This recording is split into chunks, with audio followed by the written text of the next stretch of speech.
तो हम लोग जो चैप्टर कर रहे थे वो चैप्टर हमारा चल रहा था जो मोड ऑफ चार्जेस हैं सिक्योरिटी के। उसमें कई सारी सिक्योरिटीज के बारे में बात हुई थी। हमने लास्ट लेक्चर में कवर किया था land and building. Land and building तो मैंने बोल दिया, आप लोग बताइए कि और हमने क्या कवर किया था। लैंड एंड बिल्डिंग तो मैंने बोल दिया, आप लोगों को बताना और क्या कवर किया था।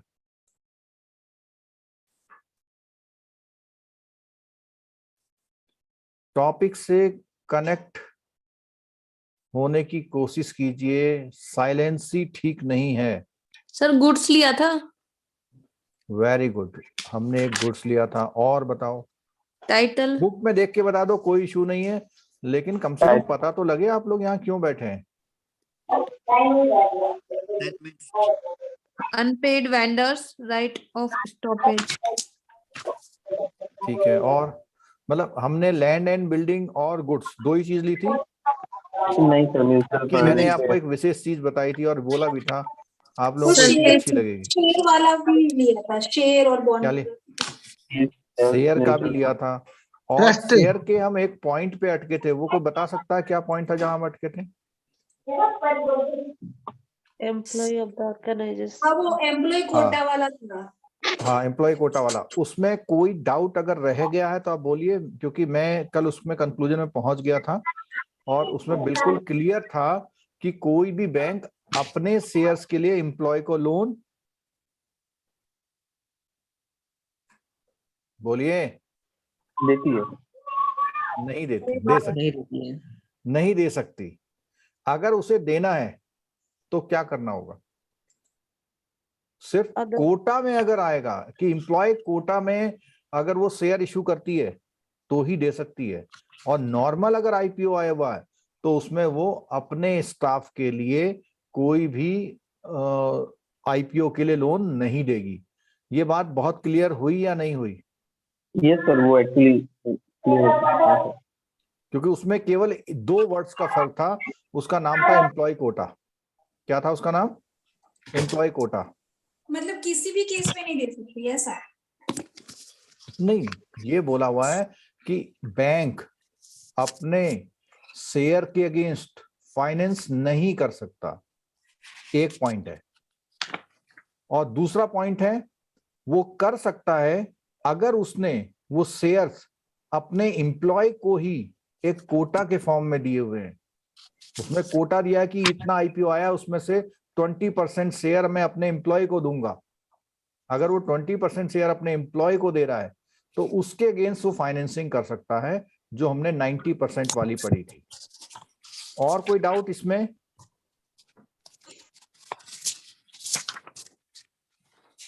चलो आगे बढ़ते हैं। तो यहां हमने ये बातें जान ली थी। एक तो लैंड एंड बिल्डिंग के बारे में बात करी, दूसरा लैंड और बिल्डिंग के बाद हमने किसके बारे में बात करी थी? टाइटल ऑफ गुड्स, मतलब गुड्स की बात करी। उसको हम टाइटल ऑफ गुड ना बोल के क्या बोलेंगे, गुड्स के बारे में बात करी थी। फिर उसके बाद हमने एक, अभी भी वो नाम नहीं आया जो मैं सुनना चाह रहा हूं, ट्रस्ट रसीद। हाँ, ट्रस्ट रिसीट का नाम किसी ने नहीं बोला। मैं उसको सुनना चाह रहा था कि आप लोगों से कि आप लोग बताएं कि ट्रस्ट रिसीट भी एक पार्ट है, एक सिक्योरिटी है। और ट्रस्ट रिसीट सिक्योरिटी किस कंडीशन में दी जाती है, कोई थोड़ा सा ब्रीफ कर पाएगा? ओपन फोरम में पूछ रहे हैं, कोई ब्रीफ कर पाएगा?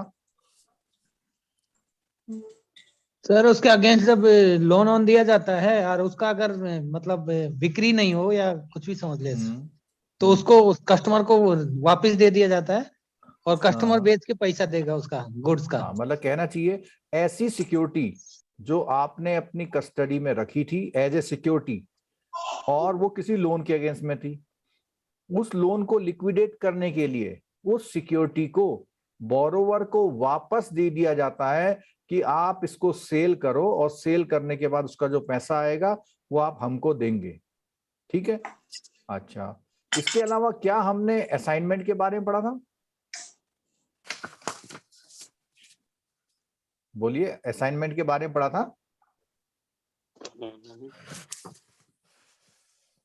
नहीं पढ़ा था? हाँ सर। LIC के बारे में नहीं पढ़ा था? LIC और उसमें हमने कई actionable सारी चीजें claim। पढ़ी थी कि कैसे कैसे होना चाहिए। ठीक है, चलो अब आगे बढ़ते हैं हम लोग। यहाँ पर शेयर वाले हो गए थे हमारे, ये वाला पॉइंट हो गया था bank finance to individual against share to joint वाला, ये नहीं हुआ था सर। चलो ये नहीं हुआ था।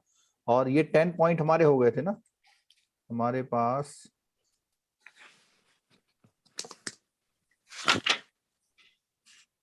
मार्केट शेयर हो गया था, ये 28.6.7 नहीं हुआ था ना। ठीक है, बोलिए। Against shares. इस समय हम हैं, मेरा माउस दिखाई दे रहा होगा ना आपको, जी सर। Yes sir. क्योंकि आज थोड़ा सा वो मार्किंग का प्रॉब्लम रहेगा। ठीक है, तो थोड़ा सा माउस के पॉइंटर को थोड़ा देख लीजिएगा। ठीक है, तो यहाँ पर है कि bank financing to individual against share और शेयर टू जॉइंट होल्डर और थर्ड पार्टी बेनिफिशियरी। तो यहाँ पर ये बात आ रही कि अगर कोई जॉइंट होल्डर है, bank financing to individuals against share to joint holder while granting advance against share held in joint name to joint holder, यानी कि दो लोग जॉइंट हैं, जॉइंट के नाम शेयर है या थर्ड पार्टी बेनिफिशियरी की है, तो क्या उसके अगेंस्ट में फाइनेंस कर सकता है? तो बोलता है bank should be circumspect the ensure the objective of the regulation is not defeated. ऐसी कंडीशन में वो ये देखेगा कि ये जो काम कर रहे हैं, इसको आप ऐसे समझ लीजिए, कई बार आपने देखा है कि थर्ड पार्टी की लैंड है, उसको किसी और पार्टी के उसमें मॉर्गेज किया जा सकता है। आपको मालूम है ये बात? हाँ।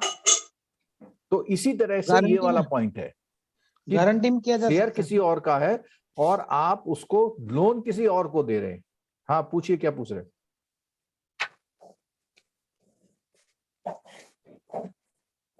कुछ पूछ रहे हैं?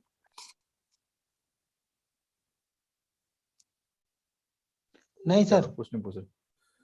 और ये म्यूचुअल फंड वाला भी कल हो गया था हमारा, advance to other borrowers against share. किस पॉइंट से लेते हैं? Advance to other borrowers against share debenture bond.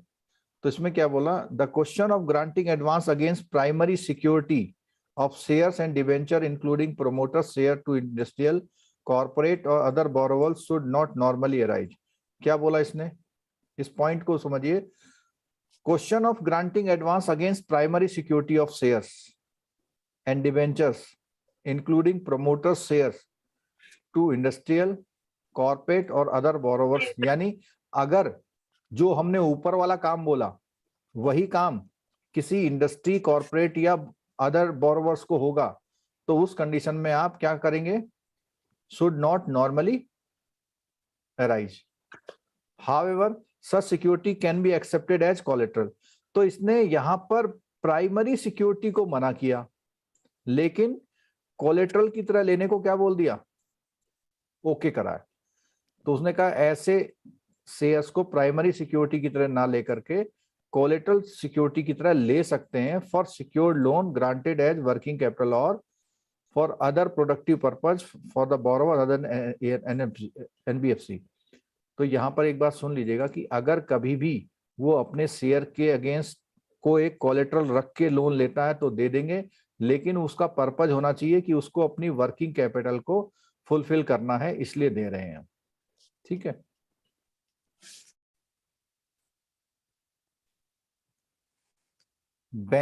In such cases bank should accept shares only. कौन सी फॉर्म में शेयर्स लेने हैं उसको? बोलिए आप लोग। Dematerialise form. हाँ, यानी इलेक्ट्रॉनिक फॉर्म के ही शेयर के अगेंस्ट करना है। और ऐसा क्यों किया गया? कोई लॉजिक बता सकता है कि डीमेटलाइज पे ही क्यों प्रेफर कर रहा है बार बार ये? क्योंकि डीमेटलाइज जो शेयर्स होते हैं उसमें जो प्लेज होता है वो बहुत आसानी से होता है। जैसे आप लोग लियन करते हो कंप्यूटर में, कितनी आसानी से हो जाता है, पहले रजिस्टर में नोट करना पड़ता था। ठीक है, डीमटेरियलाइज मतलब सर? इलेक्ट्रॉनिक फॉर्म में, यानी जो डीमेट अकाउंट में पड़े होते हैं शेयर। अच्छा अच्छा, उसमें ठीक है। हाँ ठीक है। बैंक्स में except shares of promoters only in dematized form where demat facility is available, यानी उसे केवल डीमेट वाले ही लेने हैं। In the course of setting up a new project और एक्सपेंशन ऑफ एग्जिस्टिंग बिजनेस और for the purpose of raising additional working capital required by unit other than NBFC, there may be situation where such borrowers may not be able to find required fund towards the margin in anticipation of mobilizing long term resources। तो यहाँ पर ये बोल रहा है कि कई बार क्या होता है, कोई नया प्रोजेक्ट लेता है उसके सेटिंग अप के लिए, या उसको एक्सपेंड करता है, या for the purpose of raising additional, जितनी वर्किंग कैपिटल है उसके अलावा उसे और एडिशनल चाहिए बाय अदर देन एनबीएफसी, यानी एनबीएफसी नहीं, एनबीएफसी के अलावा कोई भी ऐसा जिसको रिक्वायरमेंट होती है। There may be situation where such borrower may not be able to find required fund towards margin, जहां पर वो अपने मार्जिन के लिए फंड अवेलेबल नहीं करा पाता in anticipation of mobilizing a long-term resources. In such cases, there would be no objection to the banks obtaining collateral security of share and debenture by way of margin. Such arrangement would be of temporary nature and may not be continued beyond. यानी कभी कभी किसी company को एक additional expansion के लिए या किसी न्यू प्रोजेक्ट के लिए कुछ अगर पैसा चाहिए तो उस कंडीशन में वो टेम्परेरी बेस में वो ये काम करता है। Banks have to satisfy themself regarding the capacity of the borrower to raise the, तो उसको यहाँ पर ये देखना होता है कि उसकी जो कैपेसिटी है इस बोरोवर की, कि वो कहीं से रिक्वायर्ड फंड और रिपे करने की कैपेसिटी उसकी है या नहीं है, जितने समय के लिए ले रहा है उतने समय में वो दे पाएगा या नहीं दे पाएगा, और ये टेम्परेरी टाइप की फैसिलिटी होती है। Banks loan for financing promoter contribution. अब प्रोमोटर का कंट्रीब्यूशन क्या होता है, इसका बहुत सिंपल सा एग्जांपल लेता हूं। मान लिया कोई कंपनी स्टार्ट करना चाह रहा है और 4 पार्टनर हैं, 4 पार्टनर में 2 पार्टनर के पास तो पैसा है, 2 के पास नहीं है, और वो आपके पास लोन लेने आए कि हमें लोन दे दीजिए, हम ये पैसा किसी कंपनी में एज ए पार्टनर लगाएंगे। नॉर्मली लोग लोन लेने किस काम से आते हैं आपके पास, बिजनेसमैन?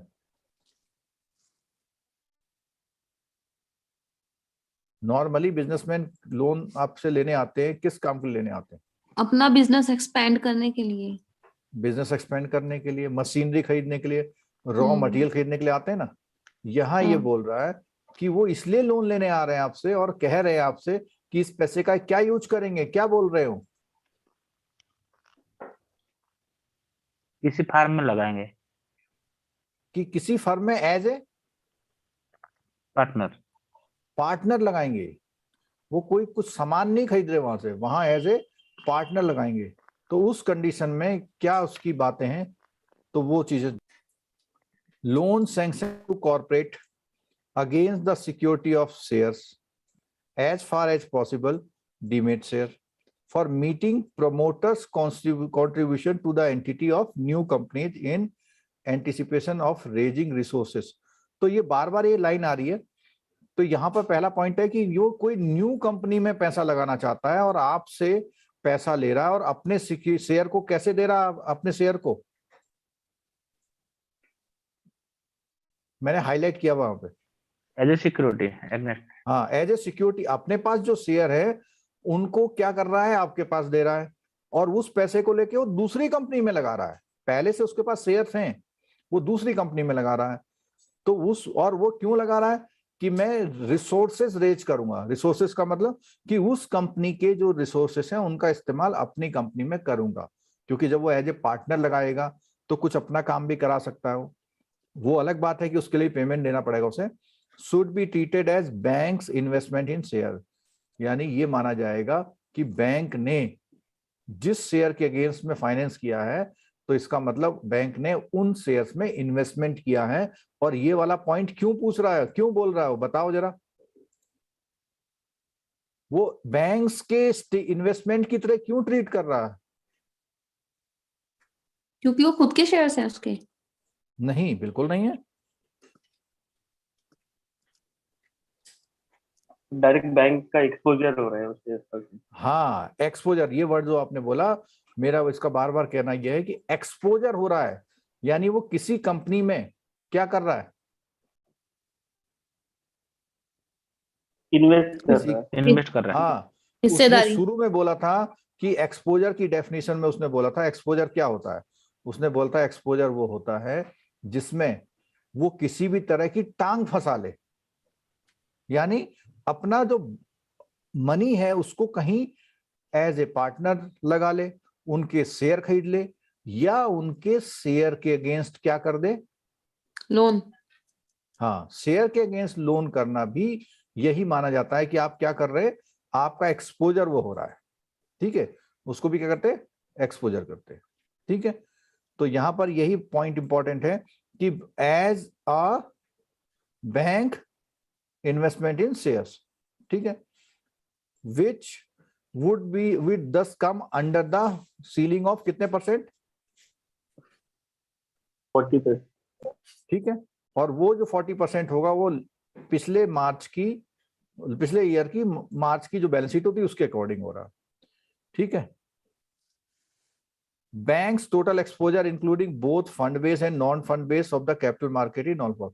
तो कुल मिला के बोला हुआ है कि बैंक कभी भी 40% से ज्यादा इस काम में नहीं लगा सकता। These loan will also be subjected to individual group of borrower exposure norms as well as statutory limit of shareholding company। तो कह रहा है ये जो फाइनेंसिंग कर रहे हैं आप, इसमें बिल्कुल साफ साफ ये है कि जो आपके नॉर्म्स है वो फॉलो आपको करने पड़ेंगे। ठीक है, चलो 1 नंबर का क्वेश्चन आपका यहां से आएगा जो इस समय सामने स्क्रीन पर है। क्या है सामने स्क्रीन पर? Loan against debts. हाँ, तो ये आपका पक्का क्वेश्चन है, ये जरूर आएगा। ये क्यों आएगा उसका भी रीजन मैं आपको बताऊंगा। क्या बोलता है, लोन अगेंस्ट बुक डेट। तो पहली बात तो बुक डेट क्या होता है ये हमें समझना होगा। क्या बोलता है, book debt are claims arising of out of credit sale. अगर कोई भी सेलर अपने वहां उधार में सामान बेचता है तो अपने वहां अपनी किताबों में लिखता है कि मैंने मिस्टर श्याम को 20,000 रुपए का सामान दिया। ठीक है, और बेसिकली यही जो बुक है जिसमें वो डेट के बारे में लिखता है उसी को बुक डेट बोलते हैं। ठीक है, credit sales can be affected by 2 ways. तो या तो वो क्या करता है,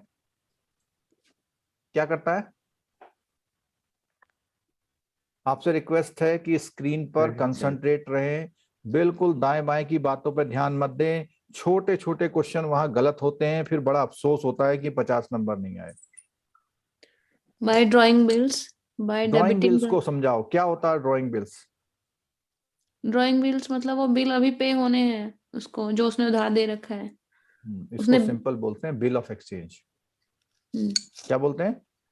बिल ऑफ एक्सचेंज। आपने बिल ऑफ एक्सचेंज के फिनोमेना में पढ़ा था कि बिल ऑफ एक्सचेंज का मतलब होता है क्या करना, बिल ड्रॉ अगर करना। कोई बिल बनाना। उधार ले रहा है कोई, हम्म, तो उधार लिए हुए चीजों को बिल रिसीवेबल। हाँ, बिल्स रिसीवेबल अपने प्रॉमिस से वो दिखाता है।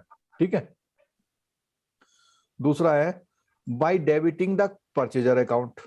उसने बिल ऑफ एक्सचेंज तो नहीं किया, लेकिन क्या कर दिया, परचेजर का अकाउंट डेबिट।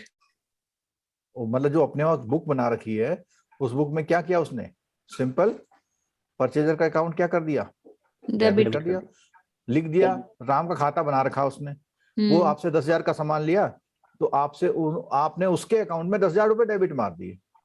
ठीक है, जब वो दे गया तो उसके अकाउंट में क्रेडिट मार दिए, जो आपने जर्नल एंट्री में पढ़ा होगा। तो हाँ। 2 तरीके से वो बुक डेट का क्रिएशन करता है। The total of bills outstanding is called bills receivable, ये भी पता है आपको। And the total of debit balance in the purchaser account is called account receivable. बहुत बढ़िया डेफिनेशन दे रखी है 2 इसमें कि व्हाट इज बिल्स रिसीवेबल, अगर उसने बिल ऑफ एक्सचेंज जारी किया हुआ है, और अगर उसने सिंपल उसका अकाउंट डेबिट किया हो तो उसको कौन सा रिसीवेबल्स बोलते हैं, अकाउंट रिसीवेबल। Account receivable. 2 बातें हैं, ये आपने शायद वहां पढ़ी होंगी अकाउंटिंग में शायद ना। ठीक है, these account receivables are called book debt. ठीक है, this represent the amount of receivable from the others. अच्छा, अब एक बात बताइए, हमने 5 लाइनें पढ़ी, इन 5 लाइनों में क्या आपको लगता है कि कुछ कुछ आपने आज सीखा है? हाँ, बुक डेप्ट के बारे में। हाँ सर। बुक डेट के बारे में बहुत क्लियर बातें लिखी हैं कि 2 तरह के बुक डेट होते हैं, ठीक है। एक बिल्स ड्रॉ करके यानी बिल ऑफ एक्सचेंज से बनते हैं, जिनको हम बिल्स रिसीवेबल बोलते हैं। दूसरे हम सिंपल परचेजर का अकाउंट डेबिट करके बोलते हैं, जिनको हम अकाउंट रिसीवेबल्स बोलते हैं, ठीक है। और ये जो जी। रिसीवेबल्स हैं, इन रिसीवेबल्स को हम लोग बुक डेट बोलते हैं। दिस रिप्रेजेंट, अच्छा ठीक है, आगे। अब अकाउंट रिसीवेबल्स में क्या रिस्क होते हैं? तो पहला बोला द अकाउंट में बी फिक्सिशियस। अब इसको आप समझा सकते हो? ये क्लास जो है केवल सुनने की नहीं, डिस्कशन और इन्वॉल्वमेंट की क्लास है। आपसे रिक्वेस्ट है कि कुछ ना कुछ बोलिए, समझिए, कुछ ना कुछ करिए ऐसा। फिक्टिशियस मतलब काल्पनिक, मतलब वो होता नहीं, वही वाली झूठी मूठी बनावटी, झूठी। जी। ठीक है। ओल्ड और डिस्प्यूटेड, माने पुराना हो सकता हाँ। है और डिस्प्यूटेड भी हो सकता है। यहाँ पहला बात बोलता है कि वो फिक्सिशियस हो सकते हैं, ठीक है। फिक्सिशियस के अलावा क्या हो सकते हैं? ओल्ड, ओल्ड, और क्या हो सकते हैं? डिस्प्यूटेड। डिस्प्यूटेड है। ठीक है। अब इसमें एक बात सुनिएगा कि जब आपने देखा होगा, जब आप बोरोवर को लिमिट देते हैं तो बहुत बड़ा बड़ा की चीजें बोलता है, ठीक है। और इसीलिए ब्रांच मैनेजर सीसी के लोन देने से क्या होता है? हिचकिचाता है, डरते हैं थोड़ा, डरते। कि पता नहीं कहीं गड़बड़ ना हो जाए। सैलरी वैली का लोन लेने जल्दी से दे देंगे, ठीक है। तो ऐसे ही वो जब आपको दिखाता है अपनी किताबें कि साहब मेरे को राम सिंह से 2 लाख लेने हैं, श्याम सिंह से 5 लाख लेने हैं, तो फिक्सिशियस एंट्री हो सकती है और आपको वो चीज वेरीफाई करना थोड़ा मुश्किल हो सकता है, ठीक है।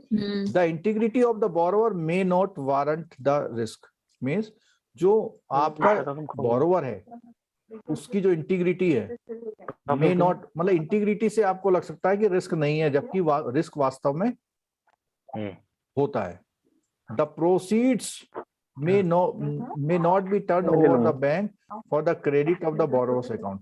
यानी जब वो सेल कर लेता है, ये जो जितने बिल्स हैं, जब उसका पैसा आया तो पैसा हो सकता है कि आपके बैंक में जमा नहीं करे। To give notice of assignment to every debtor may pose practical। अब उसके मान लिया उसने कहा कि मेरे वहां लगभग 100 लोगों ने लोन ले रखा है, तो 100 लोगों ने मेरे से उधार सामान ले रखा है, तो बैंक 100 लोगों को नोटिस मुश्किल कर पाएगा। ये एक प्रॉब्लम है उसके बाद, ठीक है। अच्छा, एक 2 मार्क्स का क्वेश्चन मैं फिर पूछ लेता हूं कि बुक डेट में कौन सा चार्ज लगता है? असाइनमेंट नहीं,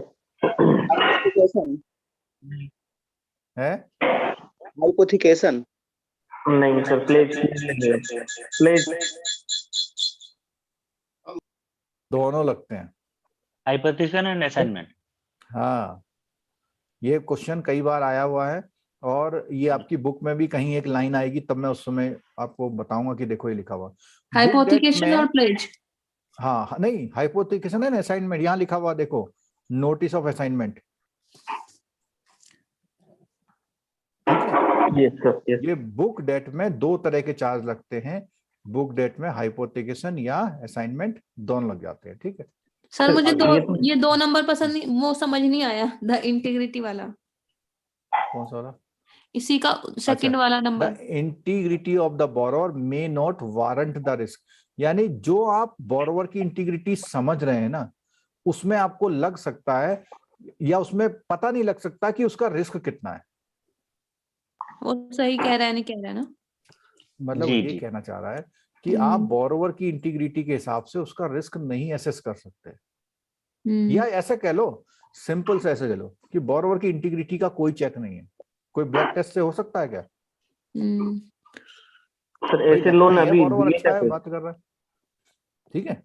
लोन दिए जाते हैं अभी भी against book debt, loan practically दिए जाते हैं बुक डेट के अगेंस्ट।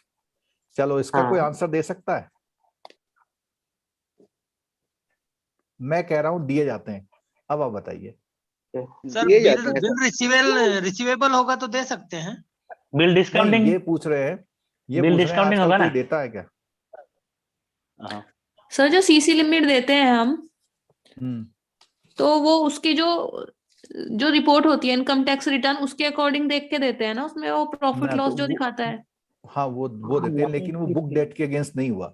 तो उसमें नहीं, इनका स्टॉक भी तो क्वेश्चन है, देखते हैं, स्टॉक देखते हैं? हैं उसमें तो स्टॉक। वो तो स्टॉक हो गया, वो तो हमारा गुड्स में आ गया जो हमने पहले पढ़ा था। अभी हम बात कर रहे हैं कि बुक डेट्स के अगेंस्ट क्या फाइनेंस होता है। मैं बताता हूँ आपने वो सुने जो होता है सर। बिल डिस्काउंटिंग होता है मंडी ना सर। समिति में, सुनिए बात को, आपने वो सुने जो मंडी समिति में या मंडी में सेठ जी लोग होते हैं, वो गांव के किसानों को उधार देते हैं, सुना है कभी? हाँ सर, देते हैं, और वो जब फसल आती है तो फसल देता है अपनी वापस, ठीक है। हम्म, और वो जिसको भी उधार देते हैं वो क्या करते हैं, सबका खाता बना लेते हैं, राइट। ठीक है। यहाँ हमारी तरफ तो उसको आड़तिया बोलते हैं, आपकी तरफ पता नहीं क्या बोलते होंगे। आड़त बोलते हैं। आरटीआई बोलते हैं सर, आड़त बोलते हैं, आड़तिया। आड़त, तो आड़तिया जो लोन है वो आड़ती अगेंस्ट बोलते बुक हैं। डेट ही होता है, ओके। उनके पास अपना कोई स्टॉक नहीं होता है, ठीक है। तो कुछ स्टॉक वाले होते हैं और कुछ बुक डेट वाले होते हैं, ठीक, समझ गए बात को? Yes sir. चलो आगे बढ़ते हैं।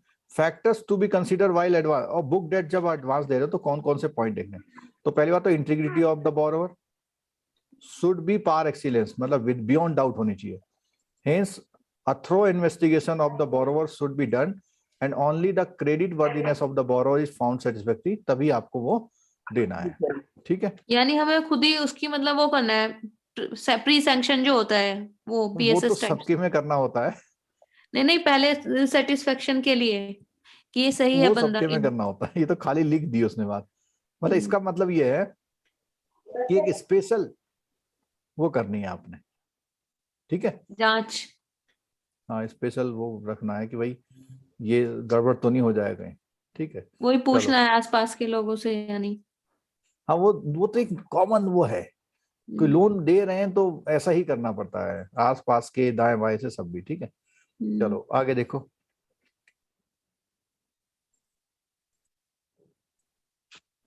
अगला है point, the credit worthiness and standing of the purchaser of the borrowers produce should be assented. कौन भाई? जो जिसने सामान खरीदा हुआ है उसने लिखा हुआ है हमने डाकू सुल्तान सिंह को 5 करोड़ का लोन उधार दे रखा है, तो क्या करेंगे आप? मतलब जिसने उधार ले रखा है उसकी भी क्रेडिट वर्दीनेस एक क्वेश्चन का मार्क हो सकती है, ठीक है। वो तो पहले ही डाकू है, वो कहाँ देगा सर? हाँ, तो ये चीज देखना है ना, ठीक है। या उसने ऐसे इलाके में लोन दे रखा जहां के लोन कभी वापस ही नहीं आए जिंदगी में, डाकुओं के मोहल्ले में। The banker should take care to see that account receivable against which finance is to be given not pertain to any one buyer only। ऐसा ना होना चाहिए कि वो एक बोरोवर बायर्स को ही वो कर रहा है, मतलब ठीक है। मतलब उसी के नाम से खूब सारे, पता लगा 10 करोड़ के एक ही को दे रखे हैं उसने, ठीक है। अच्छा, अगला मेथड चार्जिंग ऑफ सिक्योरिटी। देखो आ गया आपका 2 नंबर क्वेश्चन, आ गया? नहीं आया? Yes sir, yes. Book Yes, debts sir, yeah. are charged by way of assignment or hypothecation. While assignment is transfer of the right to bank to recover the debt, the hypothecation create an equitable charge or interest on book debt.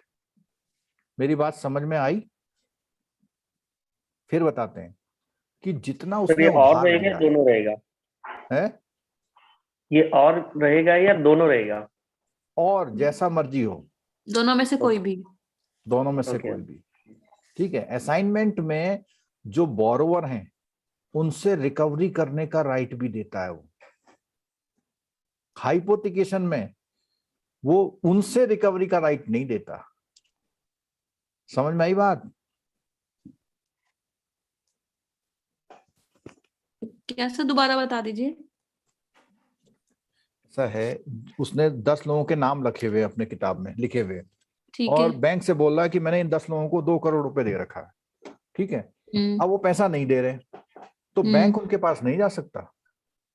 किस condition में जा सकता है? जब उनके कुछ document हो हमारे पास। नहीं, अगर उसने असाइनमेंट करा रखा है तो, नहीं समझे? अगर उसने असाइनमेंट वाला चार्ज लगाया हुआ तो जा सकता है,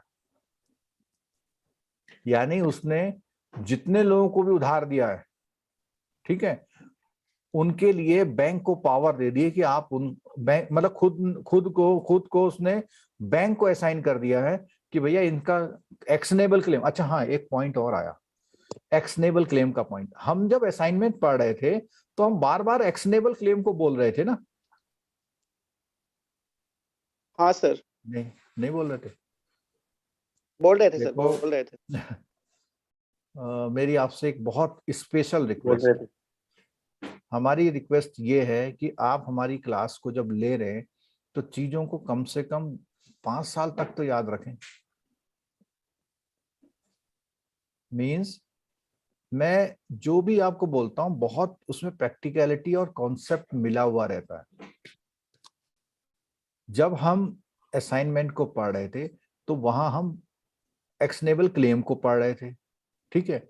एक्शनेबल क्लेम वो होते हैं जिनका पेमेंट मांगने पर आता है, और उसमें 3 पढ़े थे हमने। जरा बता सकते हो 3 एक्शनेबल क्लेम कौन से होते हैं? एक तो सर आप एम्प्लॉय का वो जो सर मेडिक्लेम मेडिकल होता क्लेम, है वो बताए थे। मेडिकल क्लेम एम्प्लॉय जो लेते हैं। ये बताए थे एक सर तो मेडिकल इंश्योरेंस क्लेम। पॉलिसी है, ठीक है। दूसरा है Insurance। गवर्नमेंट पर जो बिल पेमेंट होते हैं, बिल जो लेने होते हैं आपको। और जी। तीसरा होता है बुक डेट। मतलब आप मेडिकल वाला एग्जाम्पल दिए थे आपने, क्लेम मेडिकल करना वाला एग्जाम्पल ये बोलता है कि क्लेम किसे बोलते हैं, ये बोला था मैंने। बोलते हैं। मैंने बोलता यस क्लेम यस। वो होता है जो एक्शनेबल क्लेम वो होता है जो मांगने पर मिलता है, ठीक है, ठीक है। यहाँ पर वो क्लेम है जिसको हम एज ए सिक्योरिटी बैंक में ले रहे हैं। तो मेडिकल बिल को तो सिक्योरिटी की तरह नहीं लेते ना हम लोग, ठीक है। वो तो एग्जाम्पल समझाने के लिए, नहीं। ठीक है। वो एक तो एग्जांपल दिए थे हम सर, हमारा कहने का मतलब ये कि अगर असाइनमेंट है तो 3 तरह के जो है एक्शनेबल क्लेम होते हैं। तो इसीलिए बुक डेट को हमने यहाँ पर असाइनमेंट का भी राइट दे दिया, ठीक है। आगे देखिए। और दूसरा बोला the hypothecation creates an equitable charge और इंटरेस्ट ऑन बुक डेट। इसका मतलब क्या है कि जो भी बुक डेट में लिखा हुआ है उस पर बैंक अपना एक चार्ज क्रिएट किए हुए है कि जिस दिन ये पैसा आएगा उसको बैंक को देना होगा। वो दे या नहीं दे वो अलग बात है, ठीक है। चलो अब आ गया mode of financing book debts. Book debt को फाइनेंस कैसे करते हैं? आपके मन में क्या क्वेश्चन आ रहा है? ये क्या बात करने लग गया यहाँ अचानक? ये अचानक से फाइनेंसिंग वर्ड कहां से यूज कर दिया? अभी तक हम बुक डेट को क्या कर रहे थे? लोन दे रहे थे, चार्ज लगा रहे थे। चार्जिंग कर रहे थे। अभी तक हम चार्जिंग कर रहे थे ना। अचानक से फाइनेंसिंग क्यों आ गई यहाँ पे? इसलिए कि हम बुक डेट के अगेंस्ट में क्या करते हैं? Financing Finance। करते हैं, ठीक है। उसके अगेंस्ट में क्या कर रहे हैं? फाइनेंसिंग कर रहे हैं। और जब फाइनेंसिंग करते हैं तो बुक डेट की क्या कर देते हैं हम लोग? चार्जिंग करते हैं, ठीक है। तो यहां ये कह रहा है कि बुक डेट को कैसे लोन दिया जाता है। तो उसने पहला कैसे दिया जाता है बोला? फैक्टरिंग पढ़ा था लेक्चर, उसमें क्या ले रहे थे हम बोरोवर से? बिल ऑफ ले रहे थे उसका। Bill of exchange. फोरफेटिंग में क्या ले रहे थे? वही बिल वो ले रहे थे। बिल। लेकिन फोरफेटिंग में outright purchase of book debt. अब बुक डेट को परचेज करने का मतलब समझे कि आप इसकी रिकवरी कैसे करेंगे। हमने बताया था फोरफेटिंग में इसकी जो बाइंग होती है उसके बाद अगर वो बाउंस होता है बिल तो फैक्टर किसके पास जाता है? फोरफिटर के पास। किसके पास? परचेजर। देखो ये हाँ। दोनों के बीच में कांटेक्ट हुआ है सामान का, और ये है आपका बायर। क्या है ये? बायर है, ठीक है। बायर। और ये सेलर है, और ये कौन सेलर है? के पास जाएगा। फोरफिटर है? बैंक नहीं, परपेटर। फोरफिटिंग में हमेशा ये बायर के पास जाता था। किसी को ध्यान है ये बात? भूल गए सब? जी हमने बताया था फोरफिटिंग ऐसी सर्विस है कि बिल बाउंस भी हो जाए तो भी इससे कोई मतलब नहीं होता। किससे? सेलर से। और सेलर से। फोरफिटर ने फाइनेंस किसको किया हुआ है पता है आपको? फोरफिटर ने फाइनेंस किसको किया हुआ है? सेलर सेलर को को किया किया हुआ है। सेलर को। और सेलर के पास बिल किसका रखा हुआ है? बायर का। बायर का। बायर का। तो जब बाउंस होता है तो जो फोरफिटर होता है वो बायर को ही भेजता है, और इस सर्विस को फोरफिटिंग बोलते हैं। और आउटराइट परचेज यानी उसने सीधा सीधा बुक डेट को क्या कर लिया? परचेज कर लिया। जब परचेज कर लिया तो उसके डिफॉल्ट के लिए वो उसके पास नहीं जाएगा। किसके पास? सेलर के सेलर पास। के पास। ठीक है। फिर अगला बोला overdraft cascade against hypothecation of book debt. ये वाला काम कौन करता है? बैंक। बैंक करते हैं। ये पहला वाला काम कौन करता है?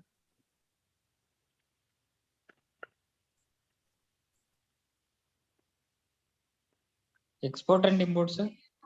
फैक्टर करते हैं सर। फैक्टर करते फैक्टर हैं। करते हैं। और बी वाला काम कौन करता है? फैक्टर ही फोरफिटर करता है। फॉरफिटर। ठीक है। और सी वाला काम बैंक करता है। यानी कि बुक डेट अगर किसी के पास है तो उस पे उसके अगेंस्ट लोन लेने के कितने रास्ते हैं? 3। 3 रास्ते। ठीक है। चलो आगे बढ़ते हैं। Guidelines.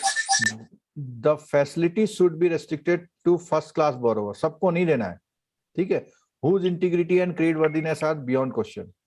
It should be ensured that the borrower keep his account in proper manner and the claim are नहीं, ये कुछ गड़बड़ लिखा हुआ। क्या लिखा है? कुछ बुक में देखना। Same SAME same. हाँ सेम होगा। सेम आर ऑडिटेड, और उसको ऑडिट होना चाहिए। ठीक है। Book debt offered as security should be of those customer whose record of accomplishment, reputation and status are satisfactory.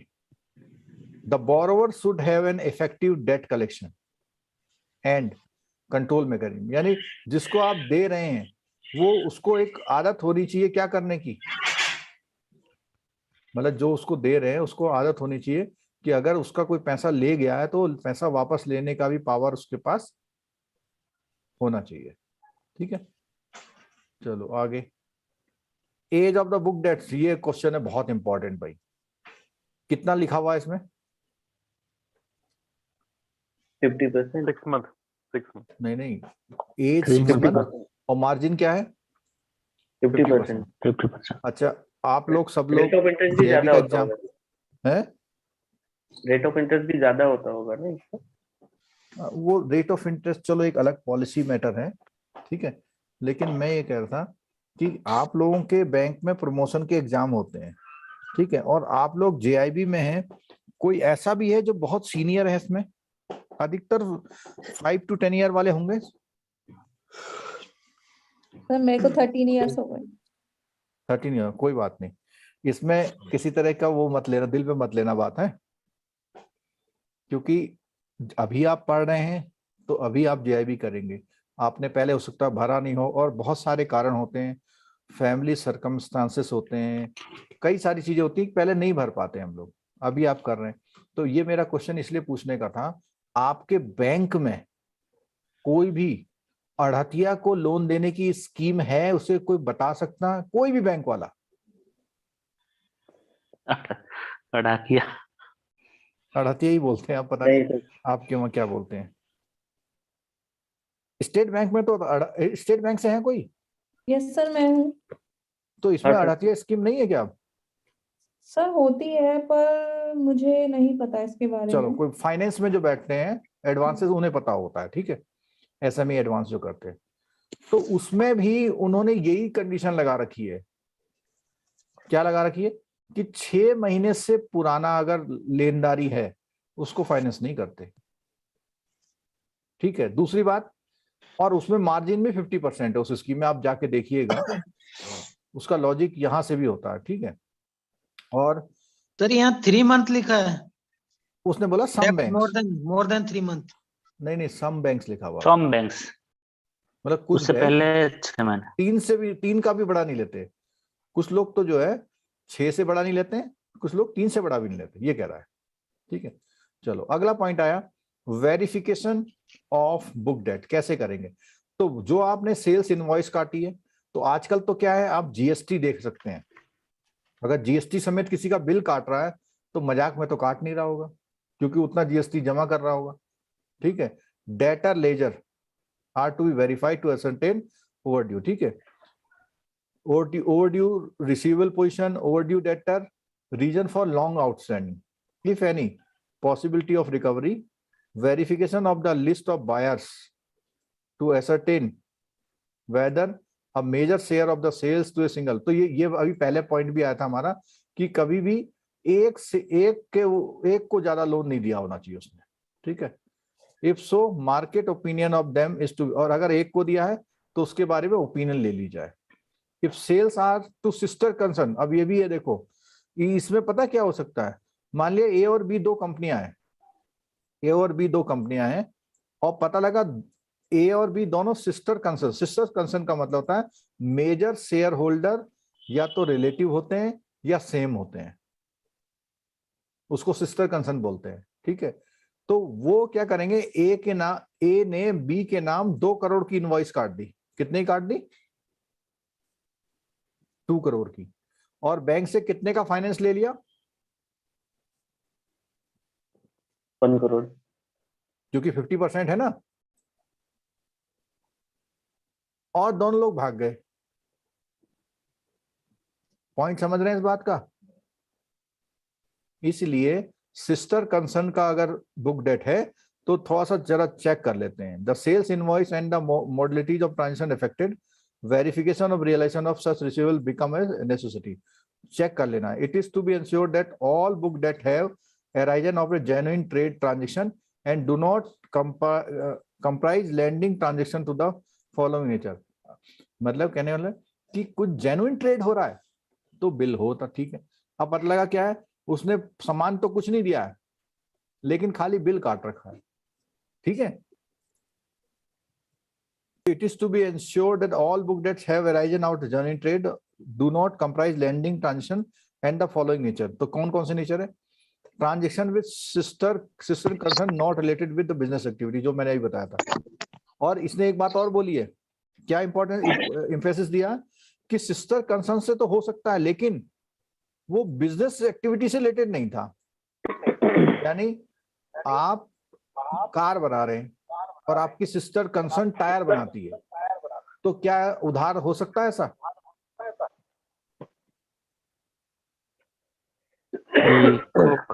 हो सकता है, ठीक है। लेकिन आप कार बना रहे हैं, ठीक है, और वो बना रही है चेयर, आपने उसको उधार दे रखा है।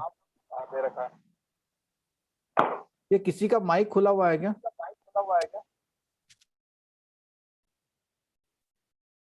आवाज आपकी एको कर रही है सर। मेरी कर रही है? ये सर आपका बात 2 बार आ रहा है।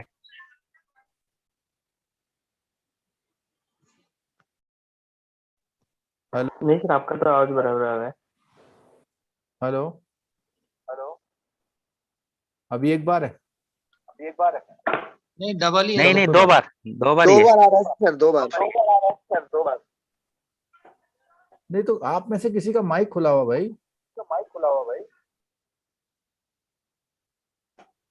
आप में से किसी का माइक खुला हुआ है इसलिए 2 बार आ रहा है। हेलो, अब एक बार होगा। दिनेश जी का खुला है शायद। हाँ, अब बंद हो गया, उनका बंद हो गया। ठीक है, सही है, अब ठीक। चलो अगला, advance payment which are not likely to be realise within the period of working capital cycle. आपने उसे लोन दे दिया और वो 6 महीने से दे नहीं रहा है, जबकि उसका पैसा 3 महीने में उसके सेल से आ जाना चाहिए। तो गड़बड़ है। Advance payment for capital expenditure, तो अभी हमने एक बात पढ़ी थी ऊपर, किसी को ध्यान है ये वाली बात? कोई इस बात को कंट्रा कर सकता है?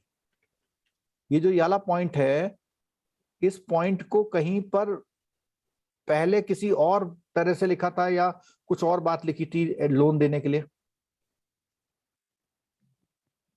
चलिए हम बताते हैं।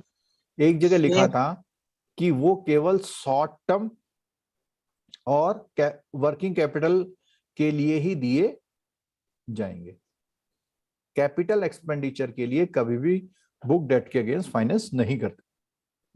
ठीक है। Any other advance payment discussed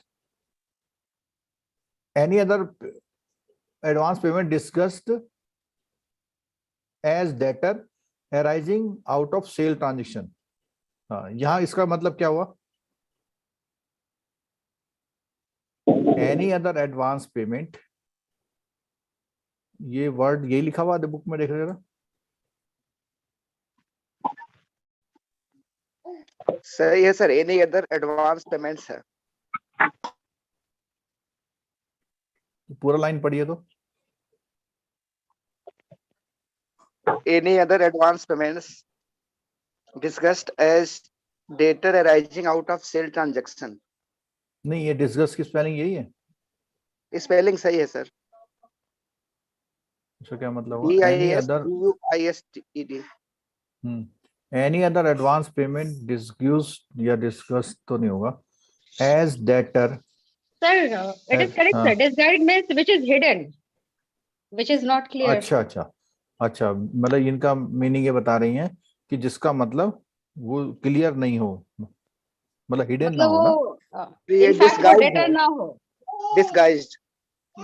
disguised है। मीन्स कि कभी कुछ ऐसा ना हो कि उसमें एडवांस पेमेंट की बात छुपा गया हो आपसे।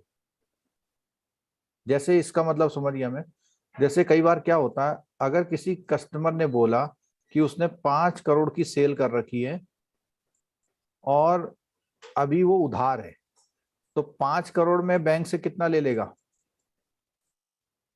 2 करोड़ ले लेगा। लेकिन इसने एक बात छुपा ली आपसे कि इसने 3 करोड़ रुपए आपको, मतलब बैंक इसको 3 करोड़ रुपए बायर ने इसको क्या कर रखे हैं, दे दिए। तो अब तो रिसीवेबल्स कितना रह गया? 2 करोड़। तो 2 का 1 ही देगा। मतलब तो कई बार क्या होता है, उसका जो एडवांस पेमेंट आया हुआ उसको छुपा जाता है, ये कहना चाह रहा है। ठीक है, चलो अगला, other aspect, confirmation obtain from the debtor for outstanding due whenever debt arises, ensuring that the age of book debt declared as specified in terms of the sanction. It is to be ensured that the bill discounted are not declared। अब कई बार क्या होता है ना, जो bill वो आपको दे रहा है वो पहले से क्या करा रखे हैं उसने, डिस्काउंटेड, यानी उसके बदले में कहीं और से पैसा भी उठा रखा उसने और आपसे भी ले रहा है। Simply for purpose of the arriving drawing power, तो अगर उसने कुछ पैसा पहले से ले रखा उस बिल के अगेंस्ट में, तो उसकी ड्राइंग पावर क्या कर देंगे आप? सर अगर डिस्काउंटेड वो बिल ऑफ एक्सचेंज ही होगा, वो जमा होगा ना सर किसी बैंकर या फाइनेंसर के पास? नहीं, कई बार ऐसा होता है ना कि जमा है लेकिन डुप्लीकेट है, उधर रख दिया इधर रख दिया, या जमा तो है लेकिन उसने 50% डिस्काउंट कराया हुआ। कितना कराया हुआ? 50। तो अभी भी 50% रिसीवेबल्स उसके पास हैं और उस 50 के अगेंस्ट में आपसे अगर लोन ले रहा है तो उसकी ड्राइंग पावर क्या करोगे आप? कम कर दोगे। Verification that bills return and resubmitted are not finance again, तो कोई बिल ऐसे हैं जो रिटर्न हो गए या रीसबमिटेड हैं तो उनके अगेंस्ट में दोबारा से फाइनेंस ना हो जाए। वो तो एक नॉर्मल प्रोसेस में जो आप बोल रहे हैं सही है, लेकिन वो एक बात कह रहा है कि कुछ और एस्पेक्ट भी आपको ध्यान में रखने हैं कि ऐसा नहीं होना चाहिए आपसे गलती से भी। ठीक है। लोन अगेंस्ट टर्म डिपॉजिट, इसमें मैं कुछ भी ना बताऊं तो चलेगा? चलेगा सर, ये तो रेगुलर का है। चलो अच्छा ये बताओ, आइदर सर्वाइवर का आपके पास डिपॉजिट है लोन लेने आ गया, आप लोन देंगे नहीं, एक आदमी लोन लेने आया, देंगे या नहीं देंगे? देंगे सर, इधर और बोलो। दे देंगे सर। देंगे सर। मुझे ऐसा ध्यान है कि प्री मेच्योरिटी और लोन के लिए दोनों की कंसेंट जरूरी होती है। हाँ Yes, sir. यस ये सर। सर दोनों प्री मेच्योरिटी और लोन लेने के लिए, ठीक है। अच्छा, क्या ऐसा हो सकता है कि किसी की मैच्योरिटी 10 दिन बाद है, उसको 20 दिन का लोन दिया जा सकता है? नहीं सर। नहीं, बिल्कुल स्ट्रिक्टली अब मना हो गया है। पहले लोग क्या नहीं। करते थे कि लोन दे देते थे और उधर एफडी बढ़ा देते थे उसकी, ठीक है, लोन देते थे और एफडी बढ़ा देते थे। अब थोड़ा सा स्ट्रिक्ट हो गए इसमें कि आपको करना है। अच्छा, यहाँ डिपॉजिट ऑफ माइनर वाले में, अगर माइनर के नाम डिपॉजिट है तो क्या लोन दे सकते हैं? नहीं सर। दे सकते सर हैं। अगर माइनर के बेनिफिट दे के लिए हो सकते हैं जब माइनर की जरूरत हो। हाँ, एजुकेशन माइनर वही लिखा हो ना, the guardian or undertaking letter to if the effect that proceed of loan would be utilized for the necessity of the school की फीस देनी है, बीमारी का खर्चा है, कुछ भी है जो उसके लिए खर्च करना, उसके लिए कर सकते हैं, ठीक। Other aspect, while granting the facility bank deposit receipts duly discharged। हाँ, ये बहुत गलती करते हैं आप लोग, जब लोन देते हैं तो उसके पीछे क्या होना जरूरी है? एक रसीदी टिकट लगा के डिपॉजिटर के साइन होने जरूरी है। और इसमें एक बात और होती है, ये डिस्चार्ज अनडेटेड होते हैं। क्या होते हैं? अनडेटेड। उसमें डेट नहीं होनी चाहिए। सर रेवेन्यू स्टैंप लगानी जरूरी है पीछे? बिल्कुल, नहीं, डिस्चार्ज तभी तो हुआ। मैच्योरिटी पे भी या वैसे भी? नहीं, मैच्योरिटी पे नहीं बात कर रहे हैं, ये जब आप एफडी के अगेंस्ट लोन लेते हैं ना, तो लोन। एफडी जिससे भी लेते हैं उसमें 1 रुपए का रसीदी टिकट से उसका डिस्चार्ज लिया जाता है। कि अच्छा वो सर, ये ये कहता ड्यूली है, डिस्चार्ज बोल रहा है, इसका मतलब क्या है?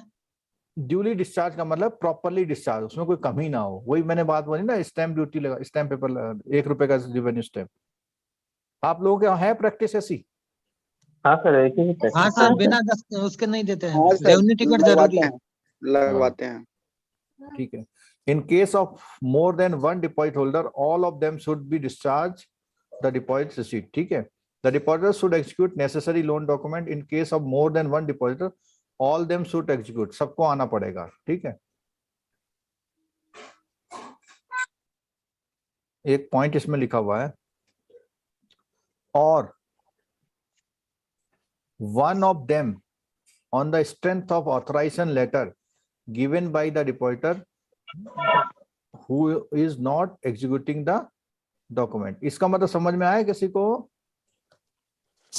कई बार क्या होता है कि 4 लोग हैं, मान लिया 4 लोगों के नाम एफडी है, एक आया, 3 नहीं आए, तो ये कह रहा है कि 3 लोग ना आए चलेगा, लेकिन वो लेटर दे देंगे, लेटर दे देंगे कि हम इस पे लोन लेना चाहते हैं और अभी हम नहीं आ रहे हैं, ये आ रहे हैं और इनके खाते में इतना पैसा डाल दो, ठीक है। पॉइंट समझ में आया वाला? Yes sir. चलो, loan given to a sole proprietor against the deposit in the name of the proprietary person should not be treated as third party, यानी वो उसी का लोन है, ठीक है। Whereas loan granted to partner against the deposit in the name of firm should be classified as third party. समझ में आया वाला पॉइंट कि एफडी जो है वो किसके नाम है? Yes sir. फर्म के नाम है, ठीक है। और डिपॉजिट लोन लेने वाला कोई पार्टनर आ गया तो उसको क्या मानेंगे? थर्ड पार्टी, ठीक है। और इंटरेस्ट कौन सा लेंगे? ये बहुत इंपॉर्टेंट पॉइंट है, कमर्शियल, यानी उसमें 1% 2% वाला नहीं करेंगे जो सिस्टम होता है हमारा, ठीक है। चलो, yes. In case of premature closure of deposit the interest should be 1 से 2% ओवर एक्चुअल रेट ऑफ, तो ये तो प्रैक्टिकल बात है, ये क्वेश्चन नहीं पूछेगा आपसे। अदर ब्रांच में अगर डिपॉजिट है तो क्या कर सकते हैं? दे सकते हैं, लेकिन आपको वहां रिकॉर्ड लियन नोट कराना पड़ेगा। तो आजकल तो ऑनलाइन हो जाता है, कोई दिक्कत नहीं है। Where a loan sought by the company against deposit a board resolution authorising company to raise the loan. अब बोर्ड का ऑथराइजेशन होना चाहिए कि कंपनी को लोन लेने की पावर है, और the charge of place need not to be register with ROC. ये बात समझ रहे हैं कि जब आप मॉर्गेज कराते हैं उस कंडीशन में आरओसी को इंटीमेशन देना, आरओसी में चार्ज क्रिएट कराना क्या होता है, मस्ट होता है। लेकिन एफडी वाले में मना कर रहा है, और जो टैक्स सेविंग वाली एफडी होती है उसके अगेंस्ट में लोन नहीं देते। कैपिटल गेन स्कीम वाले में होता है, उसके अगेंस्ट भी नहीं देते हैं। ठीक है, चलो गोल्ड ऑर्नामेंट। तो गोल्ड ऑर्नामेंट की बात आई, क्या है गोल्ड ऑर्नामेंट में बताओ, इंपॉर्टेंट बातें क्या है गोल्ड ऑर्नामेंट में, इंपॉर्टेंट बातें क्या है? चलो आप लोग वैसे बोलते चले जाओ, एक ये होता है, वो होता है, डिमांड बोलते लोन चले जाओ। होता है ये, वेरी गुड। इसमें और डीपी नोट ओडी हो सकता है? डीपी नोट, नहीं, ओडी हो सकता है, ओडी ओडी भी हो सकता हो सकता है, ओडी भी हो सकता है, ओडी भी हो सकता है। हाँ, और नॉन एग्री में दे सकते हैं, एग्री में दे सकते हैं। बिल्कुल ठीक है। और मार्केट वैल्यू पे स्केल ऑफ फाइनेंस हेड होता है, मार्केट वैल्यू पे नहीं, इसमें स्केल ऑफ फाइनेंस ना करके, हाँ चलो बोल दो। ऐसा है, देखो दो चार बातें बता दो इसमें इंपॉर्टेंस में। गोल्ड लोन अगर कोई फार्मर ले रहा है तो उसको एग्रीकल्चर लोन माना जाता है। ठीक है, सर फार्मर शादी के लिए ले रहा है तो नहीं माना जाएगा। फार्मर शादी नहीं, वो अगर अपना जमीन का दो देता है जो कागज, नहीं, तब तो हम एग्री मान लेते हैं उसको। नहीं, परपज के ऊपर है। अब वो अलग बात है कि वो शादी के लिए ले रहा है, फिर भी लिख दो कि वो खेती के लिए ले रहा है। केसीसी लेके शादी कर लेते हैं तो वो तो कर अलग सकता है, बात है, कर सकता है, कोई बात नहीं, कोई। चलो आप नहीं लेते हो कंज्यूमर लोन लेके जो है बिल्डिंग पे पैसा लगा लेते हो। चलो हाँ, अच्छा। और इसमें जो है देखो, जो लोन दिया जाता है 24 कैरेट के लिए नहीं दिया जाता है, इसका क्या रीजन है? सर एक्चुअली गोल्ड ऑर्नामेंट जो है 22 कैरेट में ही बनते हैं, तो 24 कैरेट में बनते हैं। कौन बोला 24 में भी बनते हैं? सर बहुत कमजोर होता है 24 कैरेट ना, कमजोर होता है वो, उसकी हैंडलिंग करेंगे तो पता लगा उसने कुंडल दिया था और आप चूड़ी बना के दे रहे हैं वापस उसको। तो ये चीज नहीं होनी चाहिए। और जो हमारे पास बैंक में रेट, जैसा भी बैंक डिसाइड करता है कि भैया अभी जो रेट ऐसा चल रहा है तो आप इतना फाइनेंस करें, तो उसके अकॉर्डिंग करते हैं। ठीक है, और ये बैंकों ने अपने अपने सिस्टम बना रखे। कोई बैंक हर महीने सर्कुलर निकालता है, कोई बैंक हर हफ्ते का रेट बताता है। ठीक है, और इसमें जो है मार्जिन काफी रखता है इसमें।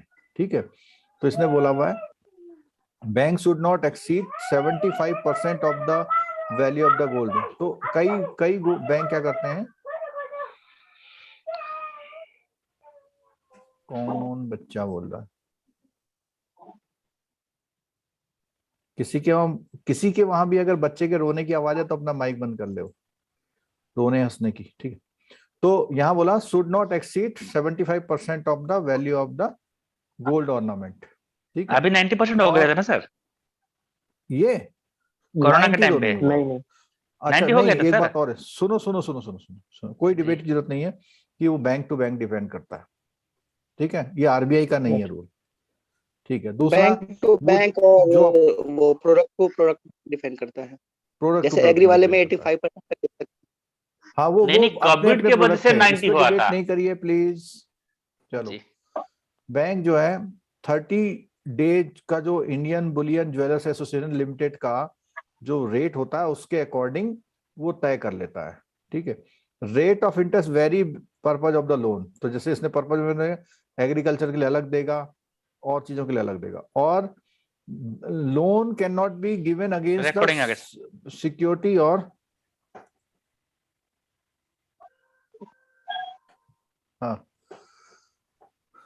द रेट ऑफ इंटरेस्ट बोला, a loan can not be given against the security of pure gold, raw gold और बुलियन गोल्ड।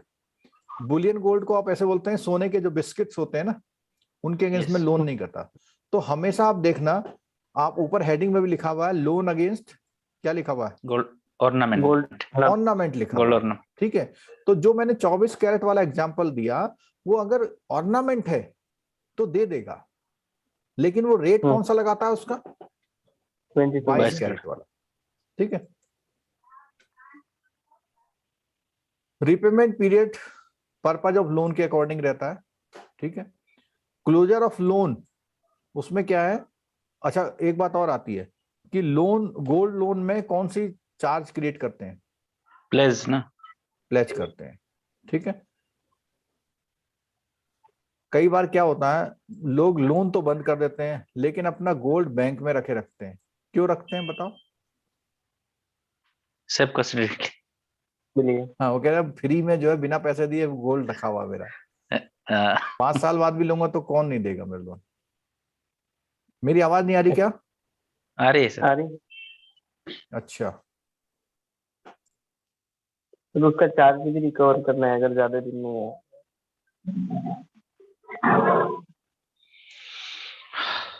अगर मेरी आवाज आ रही है तो केवल एक आध बच्चा ओके लिख दे चैट में, क्योंकि अभी मेरा माइक थोड़ा बंद हो गया है, वो हेडफोन। चैट पे ओके लिख दे।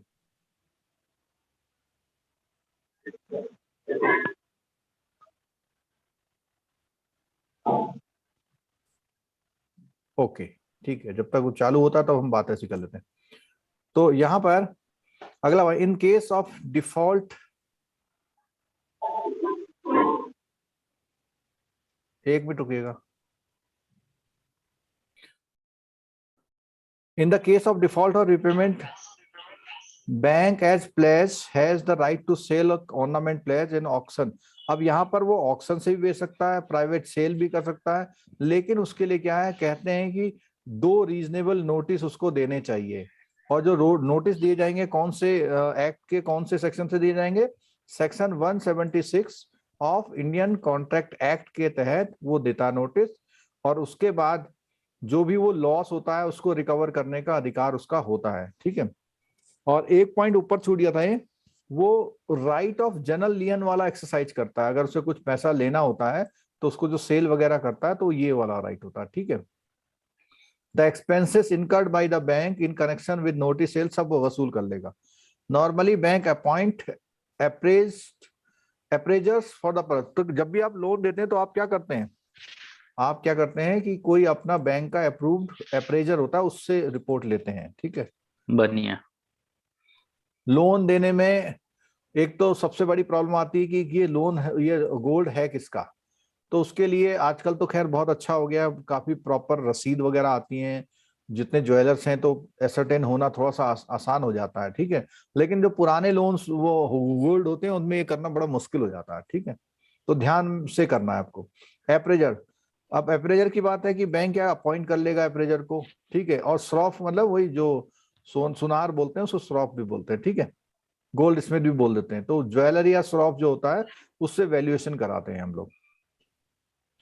Valuation and appraisal of the ornament is banks premises itself would be ideal. तो होता ये है, कई बार क्या होता है वो वहीं से करा के ले आता है, लेकिन नियम ये है कि उसे बैंक में आना पड़ेगा और उसका जो भी चार्जेज होते हैं वो चार्जेज उसको कस्टमर को बैंक को देने पड़ते हैं, क्योंकि बैंक को वो चार्जेस उसको देने पड़ते हैं जो वैल्यू करने आता है, ठीक है। वैल्यूएशन जो रिपोर्ट है उसकी, उसका सर्टिफिकेट आप उसके साथ लगाएंगे तभी आप लोन करेंगे। Record of security, the full name of the borrower, residential address, और उसके साथ गोल्ड ऑर्नामेंट रजिस्टर में उनके एक एक आइटम का लिखा हुआ ऑर्नामेंट इन डिटेल। डिटेल में ऑर्नामेंट को आपको नोट करना है, जिससे जब लेने आए तो उसमें, और डिटेल पता कैसे होती है, किसी ने अगर देखा हो तो उसमें लिखा रहता है कि 2 चूड़ियां, 1 झुमका, ऐसा सब कुछ, मतलब डिटेल जितना लिखा रहेगा उतना ठीक रहता है, ठीक है। सर मैंने किया है लोन। अच्छा, उसके बाद है कस्टडी ऑफ ऑर्नामेंट। तो ऑर्नामेंट की कस्टडी कैसे रखी जाती है, कौन रखता है बताओ? तो जॉइंट कस्टडी में होता है, जॉइंट कस्टडी। जॉइंट कस्टडी में। अच्छा, एक चीज और होती है, उसके लिए क्या रखे जाते हैं? बैग होते हैं, स्मॉल क्लॉथ बैग, छोटे छोटे स्मॉल पॉकेट पाउच होते हैं, उसमें रख के उसका नाम रख के लिख देते हैं उसमें, ठीक है। और ध्यान रखना पड़ता है सील भी करते हैं उसे। हाँ सील भी करते हैं। ज्वाइंट कस्टडी में होता है, ज्वाइंट कस्टडी। नहीं, सील क्या, उसमें ऊपर वो एक वो रस्सी जैसा होता है, उसे बांध देते हैं, ठीक है, उसमें चीट लगा देते हैं, मतलब जो भी प्रोसेस वो कर सकते हैं वो आप अपनी बैंक वैक्स वाला सील लगाते हैं सर, कौन सा वाला? वैक्स वाला सील, वो मोम हाँ। मोम वाली जो सील मारते हैं ना, रेड हाँ, वाली। हाँ, हाँ, हमारे तो ऐसे ही बांध दे के रख देते हैं। ये हमारे नहीं, कई जगह तो ऐसा भी होता होगा, एक ही थैले में सबका डाल देते होंगे ना। थैले में अलग अलग करते हैं, लेकिन ऐसे ही डाल देते हैं फिर। अच्छा, ठीक है, मैक्सिमम 60 मंथ का बताया इसने, ठीक है। ये और किसका अच्छा। यूट्यूब में चल रहा है क्या? ऐसे आवाज आ रहा है। कोई चला रखा होगा, किसी ने अपने साथ में बंद पीछे है। यूट्यूब दब गया होगा। चलो, अभी नहीं आ रही ना आवाज? नहीं आ रही। ठीक है, चलो चलो। अब मार्जिन में क्या है, बैंक का सर्कुलर के अकॉर्डिंग होता है, ठीक है। बैंक ने कहा एक 10 ग्राम पे 20,000 देना है तो उतना ही दे देंगे। अच्छा, रिटर्न ऑफ ऑर्नामेंट, जब भी आप इसका लोन के बाद रिटर्न करते हैं तो उस कंडीशन में उनसे प्रॉपर क्या लेनी है, रिसीव ले लेनी है, ठीक है। पता लगा कल को फिर आ जाए कि मेरा नहीं दिया आपने। और पार्ट रिलीज का मतलब क्या है, कई बार क्या होता है, उसने 2 लाख का लोन लिया हुआ है और आपको 10 लाख का दे रखा है और उसने 1 लाख वापस कर दिया, तो आप थोड़ा बहुत उसमें से आइटम रिलीज कर सकते हैं, ठीक है। अच्छा, डिलीवरी सर, टू ऐसे थर्ड नहीं पार्टी है, उसमें ऐसे से नहीं होता सर, वो तो पूरा वापस नहीं कर सकते। आरबीआई के कर हिसाब से सकते। हो सकता है। अरे नहीं कर सकते हैं, अगर कई बार क्या होता है, उसका बैंगल है, झुमका है और आपका नाक का है, मांग टीका है, पता लगा उसने काफी पैसा जमा कर दिया है, 2 आइटम रिलीज कर सकते हैं, प्रैक्टिकली दिक्कत करते नहीं नहीं है सर। नहीं सर, हमारे यहाँ ऐसा मतलब अब जो मैंने सर्कुलर पढ़ा है उसमें ये है कि उस लोन को क्लोज करके दोबारा से नया लोन होगा। हाँ, वही रिन्यू कर लेते हैं उसको। हाँ, वही ये उसको करते रिन्यू हैं। कर देते हैं, ये हो जाता है कि पुराना बंद अच्छा, करके तो नया आपके दे वहाँ देते ऐसा होगा, वो पार्सल जी। रिलीज ना करके वो लोन पूरा बंद करके दोबारा थोड़ा सा दे देते होंगे, ऐसा करते होंगे ना। जी जी। चलो, हाँ। बैंक टू बैंक भी डिफर कर सकता है, ठीक है। Repledge of ornament. It is not advisable to make advance against repledge of ornament, as this facility is likely to be misused of financing money lender, which is not desired. यानी किसी ने अभी loan लिया और loan लेने के बाद क्या किया, 10 दिन में जमा कर दिया, फिर आके ले लिया, फिर जमा कर दिया, तो इसका मतलब मैं पैसा कहीं और यूज कर सकता है, ठीक है। इंश्योरेंस कराना है उसका, should be insured for the appraisal value, जितने का वो कराना है, और ये हमेशा कौन सी प्रूफ में रखना है, फायर प्रूफ कैबिनेट में, स्ट्रॉन्ग रूम में रखना है, ठीक है। वेरिफिकेशन, सरप्राइज वेरिफिकेशन के लिए बात बोल रहा है। बुलेट रिपेमेंट, बुलेट का मतलब अचानक वो पैसा दे सकता है, ठीक है। Amount of loan sanction should not exceed 1 lakh at any point. Bullet repayment is also permitted against pledge of gold ornament and jewelry for other than agriculture purpose, subject to the following guideline. तो agriculture के अलावा किसी purpose से लिया हुआ है तो उसने क्या करा, लोन कितने का दे सकते हैं उसे, 1 लाख का, 1 ठीक है। लाख से ज्यादा का ना हो। हाँ, नहीं देना, वो बैंक की थोड़ी स्कीम और देख लेना आप लोग हैं। और वो जो period of loan shall not exceed from date of sanction, 12 month. कितने महीने का, 12 महीने से पॉइंट कम। कुछ कंट्राडिक्टरी लग रहा। Period of loan shall not exceed 12 month from the date of. Sir bullet loan ना 1 साल के लिए होता है, मतलब उसमें ना नहीं, ये कोई तो ईएमआई बुलेट नहीं जाती। रिपेमेंट ऑफ लोन है, ये तो इसमें बुलेट तो हमेशा रिपेमेंट होता है। हमारे 1 साल के लिए ही देते हैं तो इधर। अच्छा, 1 साल के लिए देते हैं जी। साल के बाद में interest sir will be charge to the account repayment at एक साथ मंथली होती है रेस्ट ना, है। 1 टाइम रिपेमेंट एक साथ में बंद हो जाता है ये। अच्छा, bank should prescribe A minimum margin, ये तो नॉर्मल बात थी पहले ही, ठीक है। अच्छा, एनपीए होगा, हाँ सर हो जाएगा, बिल्कुल होगा, ठीक है।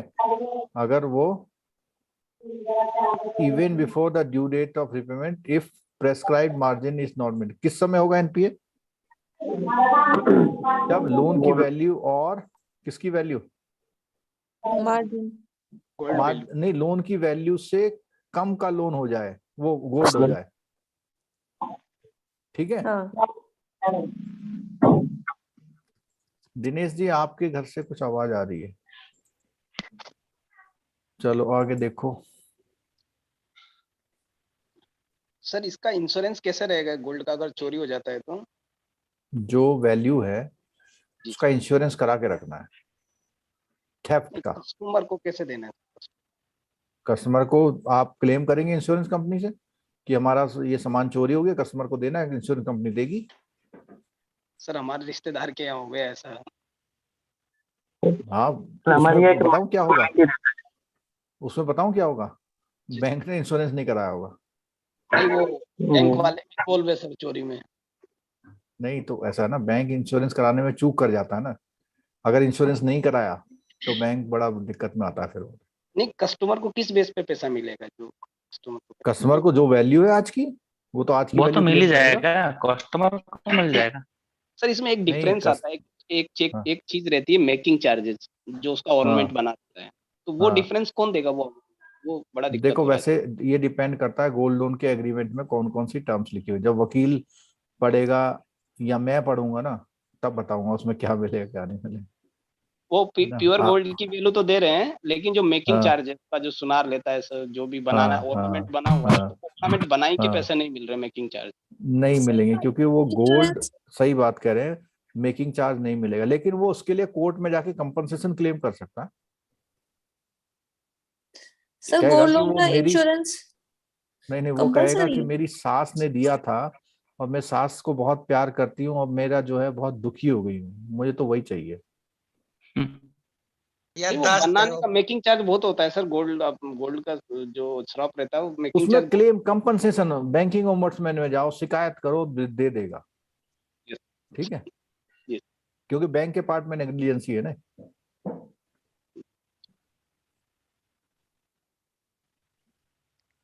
बैंक से recognise interest income only on realisation, अगर इंटरेस्ट आएगा तभी वो मानेगा कि हाँ फायदा हुआ है।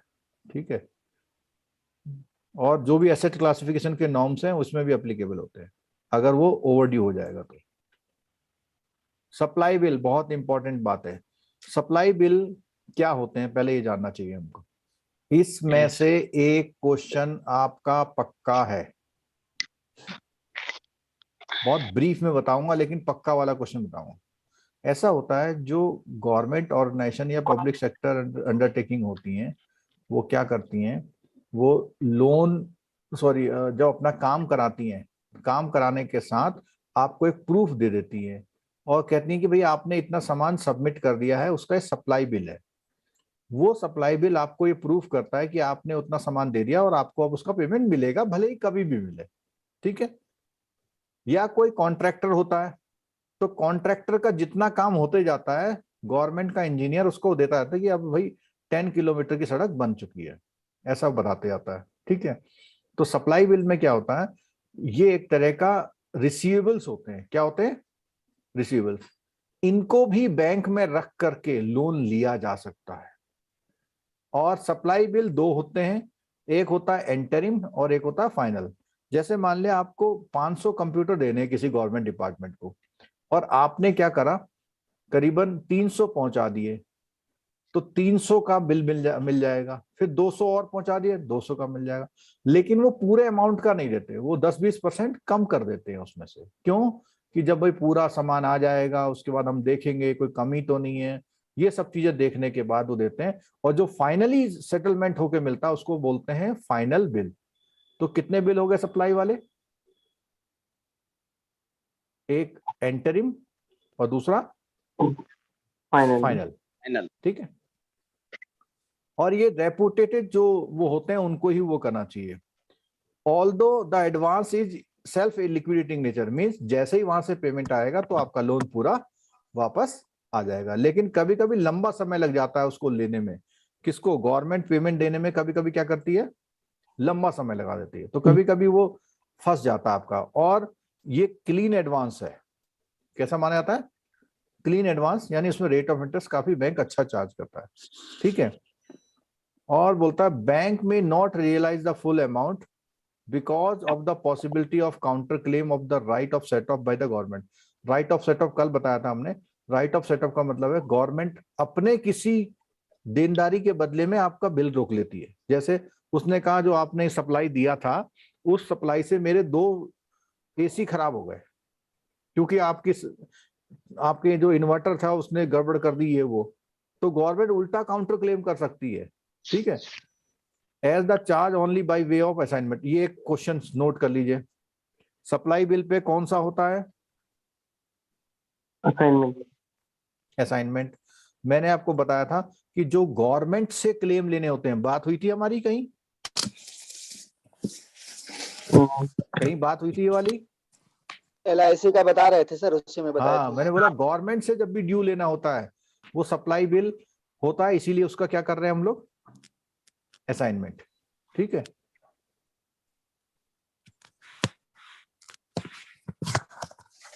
और बैंकर को क्या प्रिकॉशन रखनी चाहिए? उसको बैंकर को प्रॉपर मार्जिन रखना चाहिए और बैंकर को एक power of irrevocable power of attorney लेनी चाहिए सप्लायर से। क्या? सप्लायर लिख के देगा कि भैया ये जो मैं बिल दे रहा हूं इसका जो भी पेमेंट आएगा वो आप ही को मिलेगा, पावर ऑफ अटॉर्नी लेगा, और बैंक गवर्नमेंट में जाके उसका पूरा पैसा ले लेता है। Banker should obtain inspection note. Inspection note का मतलब जो भी सामान दिया हुआ है कि वो इंजीनियर ने बोल दिया कि हाँ ये बिल्कुल ठीक है। 2 टाइप के सप्लाई बिल, सबसे नीचे वाली लाइन में मैंने पहले बता दिया था। पहला वाला कौन सा बिल है? इंटरिम, जिसमें कितना पेमेंट होता है? 80 से 85%, और दूसरे वाले में जो बचा कुचा होता है सब आया होता है। ठीक है, banker must reserve the right of demanding the repayment in advance if the bill specified period. यहाँ कुछ वर्ड की गड़बड़ हो रही है। इफ द bills बोलो। If the bills remain unpaid for a specific period. हाँ, ये मिस्टेक है। अगर वो कई बार क्या होता है कि पता लगा गवर्नमेंट बदल गई, अगली गवर्नमेंट पास ही नहीं कर रही है उसका, तो उस कंडीशन में वो उससे रिकवरी करने का राइट रखता है। ठीक है, चलो गुड। ये चैप्टर भी आप लोगों ने बहुत अच्छा साथ दिया, और ये चैप्टर बिलीव कीजिएगा कि 3-4 मार्क्स दे सकता है। और इसी के सीक्वेंस में अब हम जो नेक्स्ट क्लास लेंगे कल, उसमें हम इसका LRAB वाला पढ़ेंगे। किसी ने आज ग्रुप में बोला था कि सर LRAB की क्लास, और मैंने फिर जवाब दिया था कि भाई ये LRAB से ही कंसर्न है। ये क्या है? LRAB से ही कंसर्न है ये चैप्टर। क्लियर हो गया? ये चैप्टर LRAB से ही कंसर्न है, और इन टोटल मैं गारंटी कर रहा हूं ये चैप्टर और 3 चैप्टर हम ये LRAB में पढ़ेंगे, मिला करके आपको 6, 7 या 8 मार्क्स के क्वेश्चंस ओवरऑल दे सकते हैं। ठीक है, तो जो नेक्स्ट क्लास में हम पढ़ेंगे वो करेंगे। अच्छा, 8th और 9th अब हमारे लिए फ्री हो गया है। हमें 3rd पेपर के लिए बिल्कुल टेंशन नहीं रखनी है। बस शर्त यह है कि इस क्लास के बाद आपको भी 1-1.5 घंटा खाना वगैरह खाने के बाद पढ़ लेना चाहिए। ये हमारा बहुत स्ट्रिक्टली इंस्ट्रक्शन समझ लीजिए आप इसको। ठीक है, क्लियर है? और सैटरडे संडे का कोई भी किस तरह का प्रोग्राम इस तरह नहीं बनाइए कि आपकी पढ़ाई में व्यवधान हो, क्योंकि 3rd पेपर में अगर आपने अच्छा मार्क्स ले लिया तो आपको ये वो करेगा। ठीक है, और जो AFB की क्लासेस हैं मॉड्यूल D की, वो अभी हमने होल्ड कर ली हैं। अब हम इनको इस पेपर के बाद ही कंडक्ट कराएंगे। ठीक है, अभी हमारा पूरा फोकस आ गया है LRAB पे, जब तक कोई पोस्टपोनमेंट डिक्लेयर नहीं होता है तब तक। ठीक है सर, कल कौन सी क्लास है? सर, कल कौन सी क्लास है LRB की? सर, कल कौन सा रहेगा LRB में चैप्टर? इसका शायद 15 या 16 यूनिट, क्या नाम है, पढ़िए तो। ये 15 में है वेरियस टाइप ऑफ सिक्योरिटीज। यही होगा, ये रहेगा सर? हाँ बिल्कुल यही रहेगा। इसमें काफी सिमिलरिटी मिलेंगी अब आपको, क्योंकि आपने एक बेसिक्स समझ लिया है। ठीक है, ठीक है, चलो सर। ये ओके, पोस्टपोन थैंक वाला यू। कब तक हो सकता है सर? ये कौन सा? ये पोस्टपोन जो एग्जाम हुई सर हमारी 8-9 वाली, ये कब तक है? मे बी मेरे को लगता है अगर